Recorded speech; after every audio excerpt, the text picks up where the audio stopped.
Depuis plus de 20 ans, une voix s'élève avec force contre une institution française bien ancrée, le concours Miss France. Un événement qui, chaque année, attire des millions de téléspectateurs, mais qui, en parallèle, cristallise de plus en plus de critiques. Aujourd'hui, c'est Enora Malagré, figure emblématique de la télévision française, qui prend position avec une véhémence rare. Son message ?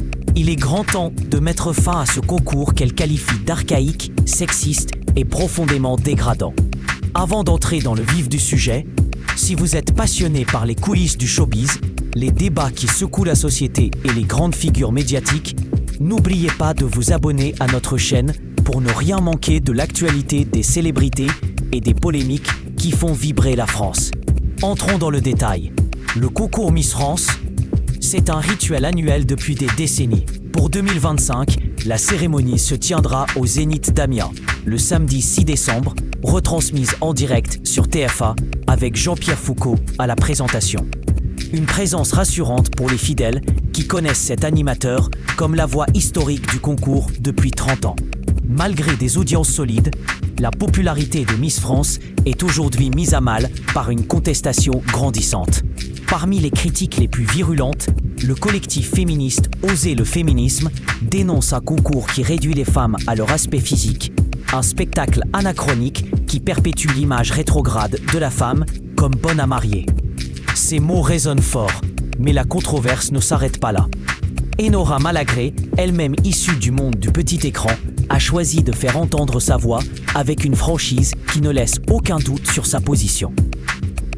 Reconnue pour son franc-parler depuis ses débuts sur France 4 dans Touche pas à mon poste, puis devenue incontournable sur C8, Enora Malagré ne mâche pas ses mots.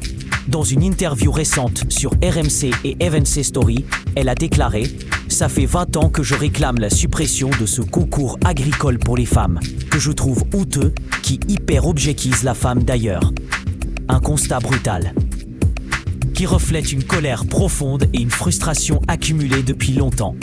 Elle poursuit en soulignant une inégalité criante.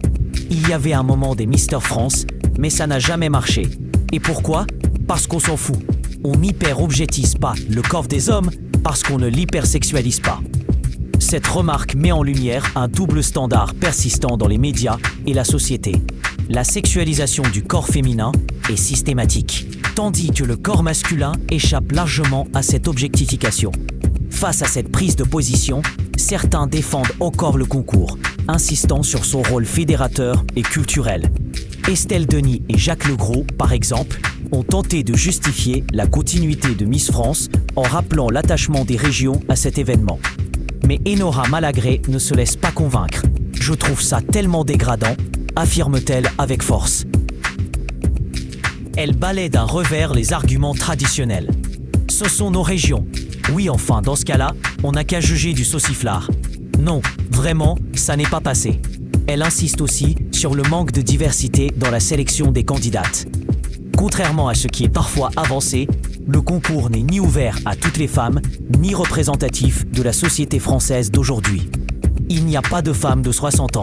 On ne les sélectionne pas pour participer. Il n'y a pas de femme qui fait un 46. Ça ne représente pas tous les corps des femmes, dénonce-t-elle avec lucidité. Le message est clair.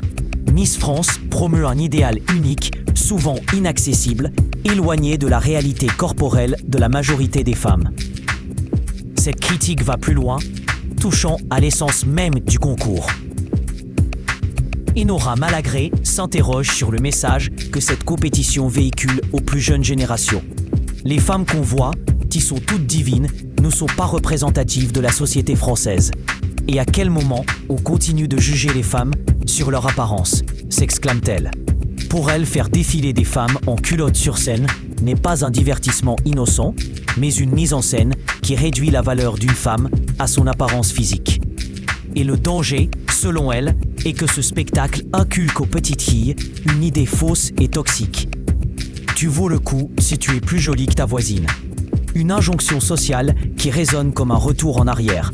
Un retour à une époque où les femmes étaient cantonnées à un rôle esthétique et domestique. Enora Malagré refuse cette régression et appelle à un changement profond. Dans une société qui se veut moderne, égalitaire et consciente des diversités, maintenir un concours qui valorise uniquement la beauté physique semble non seulement dépassé, mais aussi nuisible.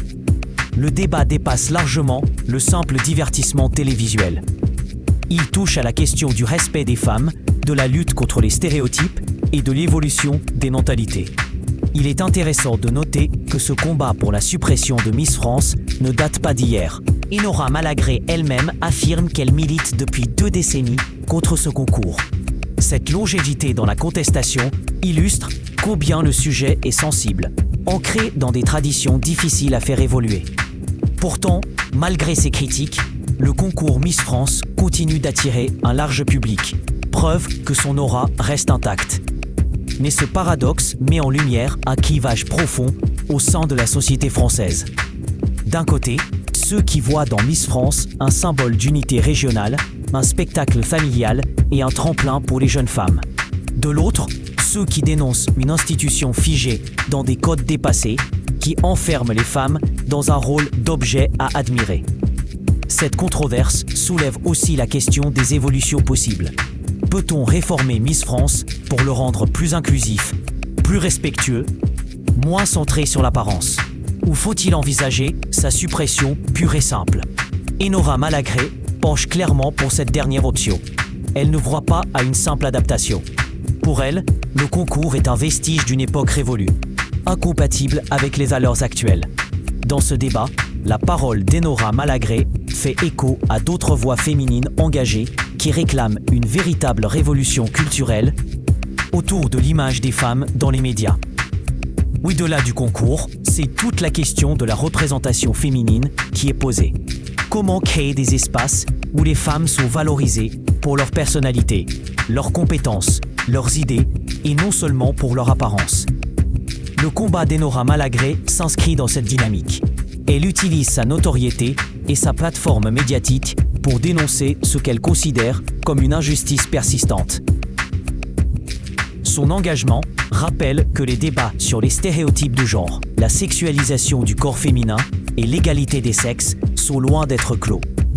Alors que le concours Miss France s'apprête à ouvrir une nouvelle édition, l'ombre de la contestation plane plus que jamais. Le public, les médias, les organisateurs doivent désormais faire face à ces critiques venues de l'intérieur même du monde du spectacle. Ce défi est aussi une opportunité, celle de repenser le rôle des événements populaires et leur impact sur la société. Quoi qu'il en soit, la question reste posée. Miss France, institution emblématique ou héritage toxique? La réponse pourrait bien dessiner l'avenir de ce concours, et plus largement, celui de la place des femmes dans le paysage médiatique français. Si vous souhaitez suivre de près cette actualité brûlante et découvrir d'autres révélations sur les coulisses des célébrités, abonnez-vous dès maintenant à notre chaîne. Ne manquez rien des débats qui façonnent notre époque. En conclusion, la prise de position d'Enora Malagré fait figure de coup de tonnerre dans le paysage audiovisuel. Sa critique acerbe du concours Miss France résonne comme un appel à la modernité et au respect des femmes. Elle invite à tourner la page d'un spectacle qui, depuis trop longtemps, enferme les femmes dans un rôle réducteur. Dans un monde en pleine évolution, la question de la représentation, de la diversité et de l'égalité est plus que jamais au cœur des préoccupations. La polémique autour de Miss France est un miroir de ces enjeux. Reste à voir si les acteurs de cette institution sauront entendre ce cri d'alarme et s'adapter à une société qui réclame justice et progrès. Le débat est lancé et il ne fait que commencer.